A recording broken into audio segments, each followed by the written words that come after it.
मित्रांनो, जर तुम्हाला वाटत असेल की महाराष्ट्राच्या राजकारणात सध्या फक्त पक्षफुटी आणि बंडखोरीची चर्चा सुरू आहे, तर थांबा, कारण यापेक्षाही एक खूप मोठा आणि खळबळजनक क्विज राजकारणात आलाय.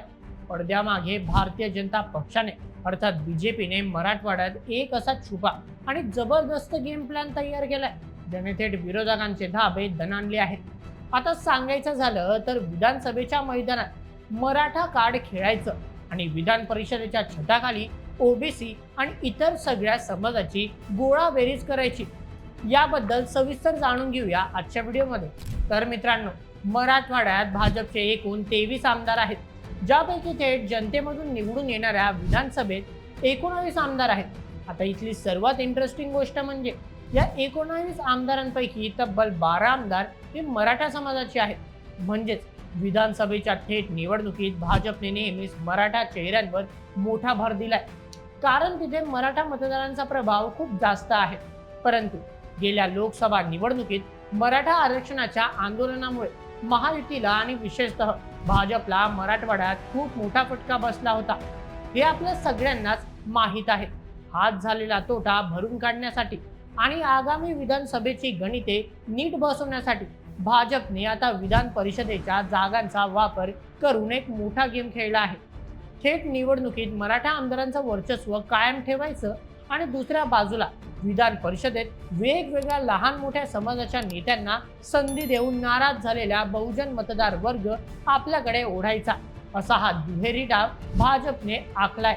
या रणनीतीनुसार भाजपने पंकजा मुंडे यांच्यासोबत इतर 3 अत्यंत महत्त्वाच्या नेत्यांना विधान परिषदेवर पाठवून मराठवाड्यात सोशल इंजिनिअरिंगची मजबूत फिल्डिंग लावली आहे.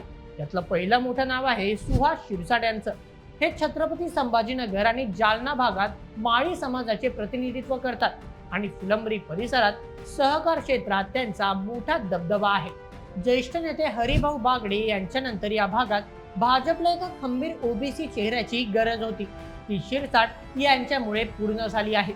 दुसरे नेते आहेत नांदेडचे अमर राजूरकर, जे ब्राह्मण समाजाचे आहेत.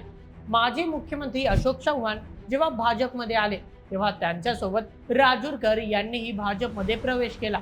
स्थानिक स्वराज्य संस्था मतदारसंघातून पहिल्यांदाच ब्राह्मण समाजाच्या व्यक्तीला उमेदवारी देऊन भाजपने या भागात एक वेगळा राजकीय संदेश दिला आहे, ज्याचा थेट फटका काँग्रेसला बसू शकतो.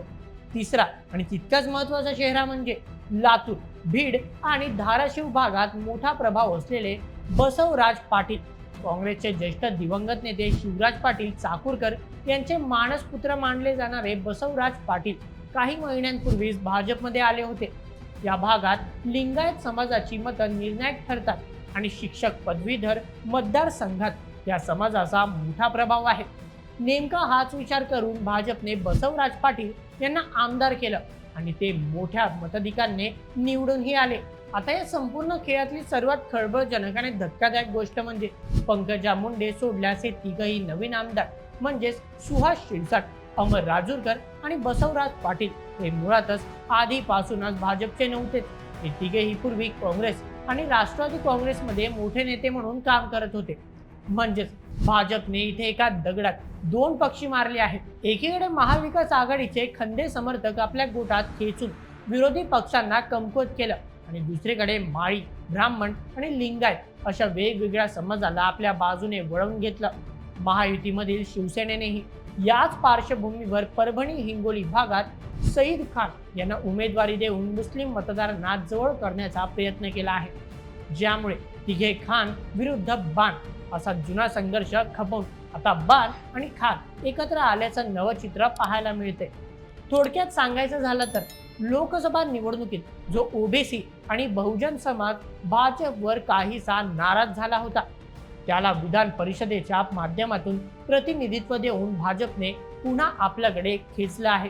यामुळे आगामी विधानसभा निवडणुकीत मराठा विरुद्ध ओबीसी असा थेट संघर्ष टाळता येईल आणि सर्वच समाजाची मतं पदरात पाडून घेता येईल, अशी भाजपने रणनीती आखली आहे. तर मित्रांनो, मराठवाड्याच्या राजकारणातील भाजपचा हा गेम प्लॅन बद्दल तुमचं काय मत आम्हाला कमेंट करून सांगा आणि अशाच व्हिडिओसाठी सबस्क्राईब करायला विसरू नका. बोल एमएच आपल्या यूट्यूब चॅनलला. धन्यवाद.